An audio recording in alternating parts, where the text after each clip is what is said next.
सावन का महीना आज से हो रहा है शुरू। उज्जैन में महाकाल की विशेष भस्म आरती की गई। भारी तादाद में आए भक्तों ने हर हर महादेव का किया जयकारा। आज से शुरू हो रही कांवड़ यात्रा यूपी में चप्पे चप्पे पर कड़ी सुरक्षा, सीसीटीवी और ड्रोन से कांवड़ रूट की निगरानी। यूपी के मुजफ्फरनगर में कांवड़ यात्रा की सुरक्षा को लेकर एक्शन में पुलिस प्रशासन। जिले के 1200 अपराधियों को भेजा नोटिस। यूपी के शामली में कांवड़ यात्रा के दौरान तैनात पुलिस वालों के लिए पुलिस ने जारी की गाइडलाइंस। कांवड़ियों के साथ अच्छे व्यवहार और सुरक्षा के दिए गए निर्देश। मेरठ में कांवड़ यात्रा के दौरान शिवालय से लेकर यात्रा मार्ग और जलाशयों तक हर जगह पुलिस के जवानों की होगी तैनाती। एनडीआरएफ और एसडीआरएफ के जवान भी रहेंगे मौजूद। यूपी के मुरादनगर में हिंदू रक्षा दल का प्रोटेस्ट। प्रसिद्ध गंगा नहर में सावन के महीने में मुस्लिमों के स्नान पर रोक लगाने की मांग की। मुरादाबाद में कांवड़ मार्ग पर नीलकंठ रेस्टोरेंट का मालिक निकला शराफत हुसैन। फूड सेफ्टी डिपार्टमेंट ने तुरंत नाम हटाने की दी चेतावनी। गाजियाबाद में कांवड़ रोड पर मीट शॉप खुली देखकर भड़के विधायक नंदकिशोर गुर्जर। जिलाधिकारी को तुरंत फोन कर एक्शन लेने को कहा। उत्तराखंड में ऑपरेशन कालनेमी शुरू। सीएम पुष्कर सिंह धामी बोले आस्था के नाम पर ठगने वालों पर एक्शन होगा। हरिद्वार में मुस्लिमों के कांवड़ बनाने पर विवाद। संतों ने उत्तराखंड सीएम को लिखी चिट्ठी, कहा इससे हिंदुओं की धार्मिक भावनाएं होती है आहत। केंद्र सरकार ने आपदा प्रभावित 6 राज्यों के लिए राहत पैकेज का ऐलान किया। 1067 करोड़ रुपए का राहत फंड मंजूर। हिमाचल में बार बार बादल फटने से हुई तबाही को सीएम सुक्खू ने बताया बड़ी आपदा। कहा बादल फटने की घटना पर रिसर्च होना चाहिए। असम के गोलाघाट के कई इलाकों में बाढ़ से हालात खराब। प्रभावित इलाकों में राहत और बचाव का काम जारी। गोलाघाट में बाढ़ से करीब 23,000 लोग प्रभावित। इलाके में एनडीआरएफ और एसडीआरएफ की टीम मौजूद। सरकार की तरफ से पीड़ितों की सहायता जारी। गुरुग्राम में बारिश ने ली 25 साल के शख्स की जान। जलभराव के दौरान स्ट्रीट लाइट के खंभे से करंट लगने से मौत। गुरुग्राम में आज भी भारी बारिश की आशंका। मौसम विभाग ने जारी किया ऑरेंज अलर्ट। कंपनियों से अपील कर्मचारियों को वर्क फ्रॉम होम का दे निर्देश। यूपी के इटावा में रेलवे अंडरपास में भरा पानी। अंडरपास से जा रही बस पानी में फंसी। बस में सवार यात्रियों को रेस्क्यू किया गया। जेसीबी की मदद से अंडरपास से बस को बाहर निकाला गया। इटावा सहित आसपास के इलाके में मूसलाधार बारिश से कई इलाकों में दिखी जलजमाव की समस्या। बिहार के सामाजिक सुरक्षा पेंशनधारियों को आज मिलेंगी सौगात। 1 करोड़ 11 लाख लाभार्थियों को बढ़ी हुई राशि के साथ पेंशन देगी सरकार। जन स्वराज पार्टी नेता प्रशांत किशोर ने बिहार में वृद्धों, विधवाओं और दिव्यांगों के पेंशन बढ़ाने पर सरकार का जताया आभार। कहा 2000 तक किया जाना चाहिए पेंशन। बिहार में जारी रहेगा वोटर लिस्ट का रिवीजन। सुप्रीम कोर्ट का चुनाव आयोग की प्रतिक्रिया पर रोक से इनकार। चुनाव आयोग को सुप्रीम कोर्ट ने दिया निर्देश। कहा आधार, वोटर आईडी, राशन कार्ड को भी माने पहचान पत्र। 28 जुलाई को अगली सुनवाई। एसआईआर के पेज 16 पर पहले से ही आधार कार्ड स्वीकार। चुनाव आयोग के सूत्रों से खबर। बिहार में आज शाम तक 5 करोड़ 22 लाख से ज्यादा वोटर्स ने इन्यूमरेशन फॉर्म जारी कराए। राज्य में कुल वोटर्स की संख्या करीब 7 करोड़ 90 लाख है। बिहार के डिप्टी सीएम विजय सिन्हा ने सुप्रीम कोर्ट के फैसले का किया स्वागत। कहा संविधान में आस्था की बात करने वाले संवैधानिक संस्थाओं का अपमान कर रहे हैं। सुप्रीम कोर्ट के फैसले से खुश बीजेपी बिहार प्रदेश अध्यक्ष दिलीप जायसवाल बोले संवैधानिक संस्थाओं के फैसले को कटघरे में खड़ा करना गलत। सुप्रीम कोर्ट के आदेश को कांग्रेस ने लोकतंत्र के लिए राहत बताया। केसी वेणुगोपाल बोले उम्मीद है चुनाव आयोग आधार को लेकर कोर्ट के सुझाव को मानेगा। सांसद पप्पू यादव का चुनाव आयोग पर हमला। कहा बीजेपी और आरएसएस के साथ मिलकर बिहार के दलितों, ईबीसी, एससी, एसटी को वोट डालने से वंचित करने का काम कर रहा है। बीजेपी नेता रामकृपाल यादव ने वोटर लिस्ट रिवीजन पर विपक्ष के विरोध को बताया नाटक। कहा ये लोग मुद्दा विहीन हैं। विपक्ष ने हार मान लिया है, इसीलिए बहाना बना रहे हैं।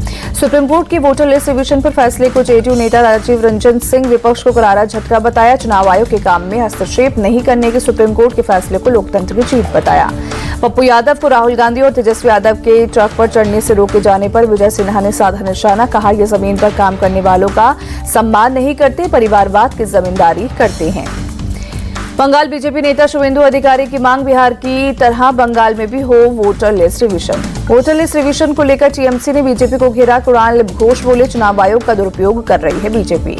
यूपी के सीएम योगी का सपा पर बड़ा हमला। गोरखपुर में बोले आज के समाजवादी राम भक्तों पर गोली चलाते हैं। जो राम का विरोधी है उसकी दुर्गति हमेशा होनी है। स्कूलों के विलय को लेकर सपा के पोस्टर पर बीजेपी का पलटवार। लखनऊ में अखिलेश का पोस्टर लगाकर लिखा चश्मा हटाइए अखिलेश जी, टोपी मत पहनाइए। लालू यादव के बेटे तेज प्रताप यादव ने हाजीपुर में महुआ मेडिकल कॉलेज का किया दौरा। चुनाव लड़ने के सवाल पर बोले, जनता कहेगी तो लड़ेंगे।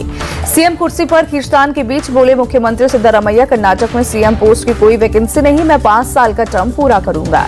कर्नाटक सीएम सिद्धरामैया ने कहा, अगला चुनाव मेरे नेतृत्व में ही होगा, केंद्र में जाने की इच्छा नहीं, कर्नाटक में ही रहूंगा। मुंडा मामले में कर्नाटक हाईकोर्ट का आदेश, सीएम सिद्धरामैया की पत्नी को जारी होगा नोटिस। बिहार की राजधानी पटना के पास विक्रम में एक और कारोबारी का मर्डर। रानी तालाब इलाके में बालू कारोबारी रमाकांत यादव की गोली मारकर हत्या। देर शाम घर के बाहर टहल रहे रमाकांत यादव को गोली मारकर अज्ञात बदमाश मौके से फरार हुए। पुलिस हत्या की वजह की जांच और आरोपी की तलाश में जुटी। गुरुग्राम में state level tennis player Radhika Yadav की गोली मारकर हत्या। राधिका के पिता दीपक यादव को पुलिस ने हत्या के आरोप में किया गिरफ्तार। हत्या में इस्तेमाल पिस्तौल भी जब्त। पुलिस के मुताबिक राधिका की टेनिस एकेडमी चलाने से पिता दीपक यादव थे नाराज। राधिका और दीपक के बीच एकेडमी को लेकर होती रही थी कहासुनी। जबरन धर्मांतरण के आरोपी झांगुर बाबा और नीतू उर्फ नसरीन की यूपी एटीएस ने लखनऊ जेल से ली कस्टडी। 7 दिन की कस्टडी के दौरान विदेशी फंडिंग और धर्मांतरण के नेटवर्क को लेकर पूछताछ। झांगुर बाबा पर अब ईडी ने भी कसा शिकंजा। 100 करोड़ रुपए से ज्यादा की संपत्ति की जांच में जुटी। 40 फर्जी संस्थाओं के 100 से ज्यादा बैंक अकाउंट आए सामने। अरब देशों से भी लेन देन की है जानकारी। झांगुर बाबा का पुणे कनेक्शन भी सामने आया। मोहम्मद अहमद संगीता के नाम पर 16 करोड़ की रुपए की जमीन खरीदी। झांगुर बाबा की कोठी के अंदर मिनी पावर हाउस का खुलासा। विदेशी ब्रांड के मसाज ऑयल और दवाइयां बरामद। विदेशी नस्ल का घोड़ा और 6 विदेशी कुत्ते भी मिले। झांगुर बाबा पर ताबड़तोड़ बुलडोजर एक्शन जारी। लगातार तीसरे दिन बलरामपुर की अवैध कोठी पर चला बुलडोजर। लखनऊ में मुख्तार अंसारी की जमीन पर हाई राइज बिल्डिंग बंगले को तोड़कर यूपी सरकार बनवा रही है 2 BHK फ्लैट। आर्थिक रूप से कमजोर लोगों को मिलेगा फ्लैट। लखनऊ के जालीबाग इलाके में बन रहे फ्लैट्स का अगस्त से शुरू होगा रजिस्ट्रेशन। उद्धव राज ठाकरे के बीएमसी चुनाव साथ लड़ने के अटकलों पर बोले शरद गुट के नेता जितेंद्र आव्हाड। कहा, दुश्मन बहुत बड़ा है, अगर साथ नहीं रहे तो नुकसान होगा। केंद्रीय मंत्री रामदास अठावले बोले, उद्धव राज के साथ लड़ने से एमबीए में पड़ेगी फूट, महायुति को होगा फायदा। एमबीए में एमएनएस के शामिल होने के सवाल पर कांग्रेस नेता नाना पटोले ने कहा, इस पर फैसला पार्टी हाईकमान करेगा। महाराष्ट्र विधानसभा में special public security bill pass. राज्य में वामपंथी उग्रवाद पर अंकुश लगाना मकसद। भाषा विवाद के बीच फडणवीस सरकार ने खेला हिंदू कार्ड। गणेशोत्सव को महाराष्ट्र राज्य महोत्सव घोषित किया। राजस्थान में 12वीं की किताब आजादी के बाद का स्वर्णिम भारत पर लगा बैन। शिक्षा मंत्री मदन दिलावर बोले, कांग्रेस की महिमा मंडल का पाठ नहीं पढ़ाएंगे। कांग्रेस नेता प्रताप खाचरियावास बोले, शिक्षा मंत्री दिलावर के खिलाफ कोर्ट जाएंगे। वो किताब बदल सकती हैं लेकिन इतिहास नहीं। कोलकाता में पश्चिम बंगाल और जम्मू कश्मीर के सीएम की मुलाकात। उमर अब्दुल्ला ने ममता बनर्जी को कश्मीर आने का दिया न्योता। उमर से मुलाकात के बाद बोली ममता बनर्जी, केंद्र सरकार जम्मू कश्मीर की सुरक्षा की सुनिश्चित करे ताकि ज्यादा से ज्यादा पर्यटक कश्मीर आ सके। सीएम उमर अब्दुल्ला बोले, हम चाहते हैं उद्योग और टूरिज्म सेक्टर में बंगाल और जम्मू कश्मीर मिलकर काम करें। सीएम अब्दुल्ला ने जम्मू कश्मीर को पूर्ण राज्य का दर्जा देने की मांग की। कहा, दुर्भाग्य से स्टेट में सुरक्षा हमारी जिम्मेदारी नहीं है। दिल्ली नगर निगम सदन में आपका जबरदस्त हंगामा। सफाई कर्मचारी और कॉन्ट्रैक्ट कर्मचारियों से जुड़े मुद्दे को लेकर बीजेपी को घेरा। मुन्ना कैनाल पर एलिवेटेड रोड बनाने की तैयारी में दिल्ली सरकार। 3 महीने में तैयार हो जाएगा डीपीआर। महाराष्ट्र के सतारा में उल्टा झरना देखने गया युवक साहिल जाधव कार सहित 300 फीट गहरी खाई में गिरा। पुलिस ने गंभीर रूप से घायल साहिल को निकाला, फिलहाल अस्पताल में भर्ती। पुलिस के मुताबिक साहिल जाधव कार में बैठकर झरने की तस्वीर ले रहा था। कार मोड़ने की कोशिश में ब्रेक नहीं लगी और कार फिसलकर गहरी खाई में जा गिरी। वडोदरा के महिसागर नदी पर बना पुल टूटने से हुए हादसे में अब तक 17 लोगों की मौत, 5 लोग हुए घायल। 3 लापता की तलाश में जुटी एनडीआरएफ और एसडीआरएफ की टीम। यूपी के कौशाम्बी में शिव मंदिर कैंपस पर अवैध कब्जे के खिलाफ विश्व हिंदू परिषद कार्यकर्ताओं ने दिया धरना और हनुमान चालीसा का किया पाठ। प्रशासन के अवैध कब्जा हटाने का भरोसा देने पर धरना किया खत्म। एमपी के भोपाल में सरकारी जमीन पर कब्जे के खिलाफ पुलिस का एक्शन। सरकारी जमीन पर बने अवैध निर्माण पर चला बुलडोजर। करीब 5 करोड़ की संपत्ति को कराया गया मुक्त। बिहार के नालंदा में करीब 1 करोड़ रुपए की शराब बरामद। 2 ट्रकों में गिट्टी के अंदर रखकर लाई जा रही थी शराब। बिहार के भोजपुर में हथियार तस्कर राजकुमार अरेस्ट। 6 पिस्तल और 150 जिंदा कारतूस बरामद। यूपी के जालौन में पुलिसकर्मी की दबंगई। स्कूटी सवार युवक को जमीन पर पटककर लात घूंसों से मारा। युवक की शिकायत पर पुलिस ने लिया एक्शन। दोषी पुलिसकर्मी को किया निलंबित।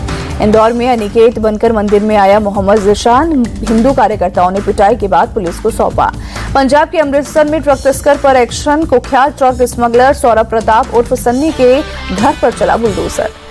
1998 कोयम्बटूर बम ब्लास्ट का मुख्य आरोपी टेलर राजा 29 साल बाद अरेस्ट। कोर्ट ने 24 जुलाई तक न्यायिक हिरासत में भेजा। आतंकियों की तलाश में इंडियन आर्मी और एसओजी पुलिस का ज्वाइंट ऑपरेशन। जम्मू कश्मीर के पुंछ में चलाया सर्च ऑपरेशन। नागपुर के रामानगर रेलवे क्रॉसिंग पर बने ब्रिज में आई दरारें, कई जगहों पर ब्रिज धंसा। 5 साल में तैयार हुआ है ब्रिज। बेंगलुरु में चिटफंड कंपनी के जरिए 50 करोड़ रुपए से ज्यादा की धोखाधड़ी। केरल के एक दंपति ने सैकड़ों इन्वेस्टर्स को लूटा। सेंट्रल रेलवे का वरिष्ठ नागरिकों को सौगात। मुंबई लोकल ट्रेनों में वरिष्ठ नागरिकों के लिए बनाया कंपार्टमेंट। लोकल ट्रेनों में भीड़भाड़ को देखते हुए रेलवे ने उठाया कदम। ऑपरेशन सिंदूर की बहादुरी को समर्पित मुंबई का नया ब्रिज। सीएम देवेंद्र फडणवीस ने किया उद्घाटन। चंडीगढ़ में सीएम नायब सिंह सैनी ने प्रशासनिक अधिकारियों के साथ की मीटिंग। राज्य में कानून व्यवस्था को लेकर की समीक्षा बैठक। पहलगाम टेररिस्ट अटैक के बाद प्रशासन अलर्ट। अमरनाथ यात्रा के रूटों पर 24 घंटे नजर। जल नेवी में शामिल होगा पहला indigenous diving support vessel. Ship का मोटो है सटीकता और बहादुरी के साथ उद्धार। रूस ने यूक्रेन की राजधानी कीव पर की ड्रोन और मिसाइल्स की बरसात। 2 नागरिकों की मौत, कम से कम 22 लोग हुए घायल। कीव में लगातार 10 घंटे के रूसी हमले के बाद मची अफरा तफरी। 1000 से ज्यादा लोगों ने जान बचाने के लिए अंडरग्राउंड मेट्रो स्टेशन में ली पनाह। इजरायली पीएम बेंजामिन नेतन्याहू ने गाजा में 60 दिन के सीजफायर के प्रस्ताव पर कहा, हम सीजफायर के बदले में आधे जीवित और मृत बंधकों की रिहाई पक्की करने की कोशिश कर रहे हैं। पीएम नेतन्याहू ने स्थायी युद्ध विराम के लिए हमास के हथियार डालने की बुनियादी शर्त रखी। कहा, अगर 60 दिन की बातचीत में सफलता नहीं मिली तो हम इसे ताकत से हासिल करेंगे। लॉर्ड्स टेस्ट का आज दूसरा दिन। पहले दिन इंग्लैंड ने 4 विकेट गंवाकर 251 रन बनाए। जो रूट 99 और कप्तान बेन स्टोक्स 39 रन बनाकर क्रीज पर मौजूद। पहली पारी में इंग्लैंड की शुरुआत झटकों के साथ हुई। तेज गेंदबाज नीतीश रेड्डी ने अपने पहले ही ओवर में 2 विकेट चटकाए। पहले बेन टकेट और फिर जैक राउली को आउट किया। 2 विकेट जल्दी गिरने के बाद जो रूट और ओलिपोप ने मोर्चा संभाला। दोनों के बीच तीसरे विकेट के लिए 109 रन की पार्टनरशिप हुई। अंगुली में चोट के कारण मैदान से बाहर हुए ऋषभ पंत। ध्रुव जुरैल संभाल रहे विकेट कीपिंग का जिम्मा।